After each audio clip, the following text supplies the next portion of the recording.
உறவுகளுக்கு பணிவான வணக்கங்களும் வாழ்த்துகளும் நன்றிகளும். நம்முடைய தேவேந்திர குல வேளாளர் சமூகம் ஒரு பாரம்பரியமான இந்த மண்ணிலே வாழ்ந்து கொண்டிருக்கக்கூடிய ஒரு அறிவார்ந்த சமூகம்.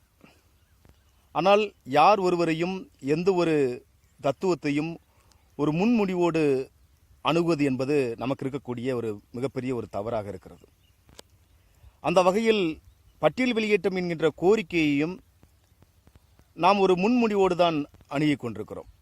அது குறித்து போதிய விளக்கத்தையும் அந்த தத்துவத்தை முழுமையாக புரிந்து கொள்ளாமலும் உடனடியாக கண்மூடித்தனமாக அதை எதிர்ப்பதும் அல்லது கண்மூடித்தனமாக அதை ஆதரிப்பதும் என்கின்ற போக்குகள் இங்கு நிலவுகின்றன.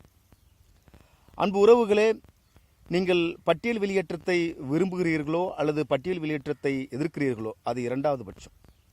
ஆனால் நாளது தேதியிலே நாம் எஸ்சி எனும் அட்டவணை பட்டியலில் தான் இருந்து கொண்டிருக்கிறோம். ஆனால் இன்றைய தேதிக்கு ஒரு முக்கியமான பிரச்சனை தமிழ்நாடு முழுவதும், ஏன் இந்தியா முழுவதுமே பேசப்பட்டு கொண்டிருக்கிறது. அது இந்திய உச்சநீதிமன்றம் தமிழ்நாட்டில் 2006-11 அந்த காலகட்டத்தில் அன்றைய திமுக அரசு தெலுங்கை தாய்மொழியாக கொண்ட அருந்ததியர் சமூகத்திற்கு எஸ்சி பட்டியலில் இருக்கக்கூடிய 18% 3% சிறப்பு ஒதுக்கீட்டை வழங்கி அந்த வழக்கு குறித்த தீர்ப்பு சமீபத்தில் வெளியாகி இருக்கிறது. அதை உச்சநீதிமன்றம் உறுதி செய்திருக்கிறது.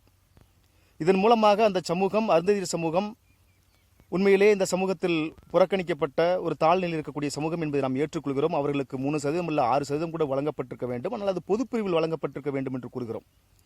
அதேபோல பிற்படுத்தப்பட்ட பட்டியலில் இஸ்லாமியர்களுக்கு 3% மட்டுமே கொடுத்துவிட்டு மிச்சம் இருக்கக்கூடிய 26% அவர்கள் வரவில்லை. அதே போல இவர்களுக்கு வைத்திருக்க வேண்டும் என்று விரும்பினோம். ஆனால் அவர்களுக்கு எஸ்சி பட்டியலில் 3% ஒதுக்கீடும் மீதம் இருக்கக்கூடிய 15% இடஒதுக்கீட்டில் அவர்கள் வருவதற்கும் அவர்களுக்கு வாய்ப்பு இருப்பதைப் போல இந்த திட்டம் உருவாக்கப்பட்டிருக்கிறது. இதன் மூலமாக அருந்ததியர் சமூகம் 18% இடஒதுக்கீட்டை முழுமையாக அனுபவிக்கின்ற அதே வேளையில் தேவேந்திர குல வேளாளர் உறவுகள் மட்டுமன்றி ஆதிராவிட இனப்பெரும் பறையர் சமூகமும் அந்த 15%க்குள்ளாகவே அவருடைய இடஒதுக்கீட்டை பெற்றிருக்கிறார்கள், இனிமேல் பெறுவார்கள் என்பது நிதர்சனமாக இங்கே ஒரு விஷயம் இருக்கிறது. இதுபோக இனச்சுழற்சி முறையிலும் 2வது இடத்தில் எஸ்சி என்கின்ற பிரிவு இருந்தது. இப்பொழுது SCA என்று மாறி இருக்கிறது.